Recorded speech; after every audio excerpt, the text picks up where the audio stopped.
بسم اللہ الرحمن الرحیم الحمد للہ وکفى وسلام علی عباده الذین اصطفى اما بعد فاعوذ باللہ من الشیطان الرجیم بسم اللہ الرحمن الرحیم رب اشرح لی صدری ویسر لی امری واحلل عقدۃ من لسانی یفقهوا قولی صدق اللہ العلی العظیم۔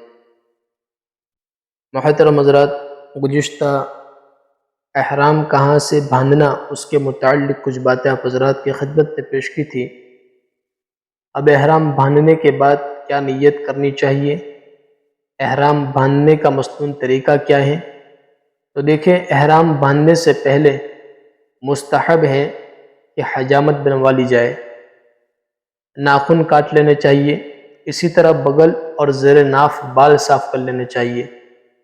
اس کے بعد احرام کی نیت سے غسل کر لینا چاہیے، اور اگر غسل کا موقع یا انتظام نہ ہو تو وضو کر لینی چاہیے، چاہے آپ احرام گھر سے باندھیں، ایئرپورٹ سے باندھیں یا فلائٹ میں باندھیں۔ اور اگر وضو کا بھی موقع نہ ہو تو بے وضو بھی احرام کی نیت کر سکتے ہیں۔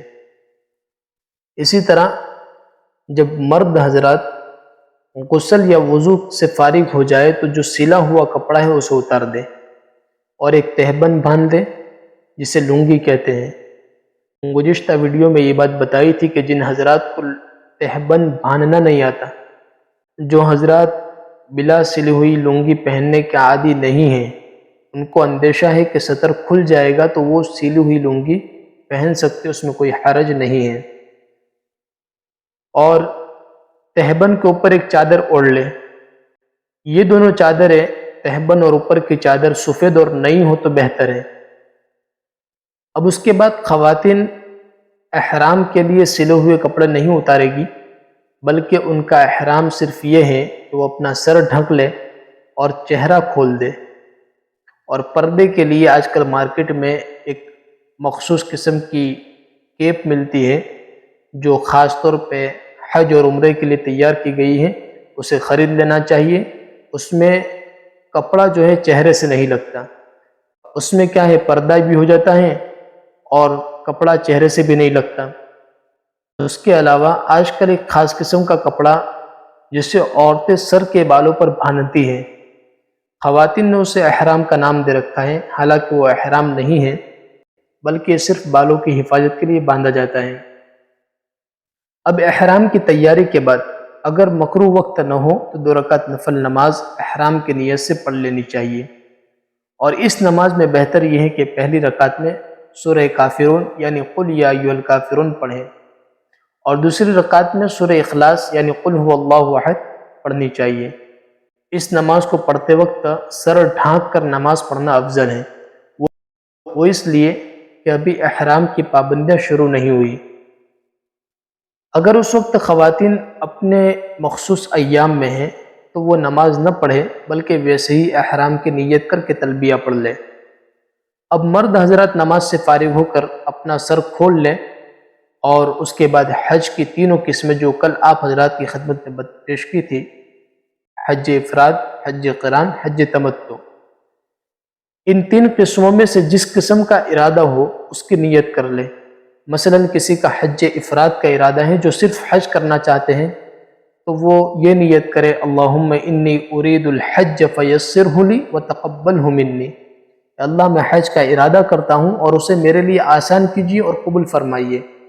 اور جن کا حج قران کا ارادہ ہو تو وہ یوں کہیں، اللہم انی ارید الحج والعمرۃ فیسرہما لی وتقبلہما منی، اے اللہ میں حج اور عمرہ دونوں اکٹھا کرنا چاہتا ہوں، ان کو میرے لیے آسان فرما دیجیے اور قبول فرما لیجیے۔ اور اگر جو حج تمتع کا ارادہ رکھتے ہو تو وہ یوں کہیں، اللہم انی ارید العمرۃ فیسرھا لی وتقبلھا منی، اے اللہ میں عمرہ کرنا چاہتا ہوں، اس کو میرے لیے آسان کر دیجیے اور قبول فرما لیجیے۔ گزشتہ یہ بات بتائی تھی کہ جو لوگ ہندوستان سے حج کے لیے جاتے ہیں وہ حج تمتع کرتے ہیں، یعنی وہ جا کر پہلے عمرہ کرتے ہیں، عمرے سے فارغ ہونے کے بعد احرام کھول دیتے ہیں، پھر حج کے دنوں میں حج کی نیت کر کے احرام باندھتے ہیں، اور اس کے بعد وہ حج کو ادا کرتے ہیں۔ اسی کے ساتھ ساتھ یہ بات بھی یاد رکھنا ضروری ہے کہ ان کلمات کو زبان سے کہنا ضروری نہیں ہے، بلکہ دل میں اس کا استحضار کرنا کافی ہے، دل میں ارادہ کر لینا بھی کافی ہے۔ اس کے بعد مرد حضرات بلند آواز سے اور عورتیں آہستہ آواز سے 3 مرتبہ تلبیہ پڑھیں۔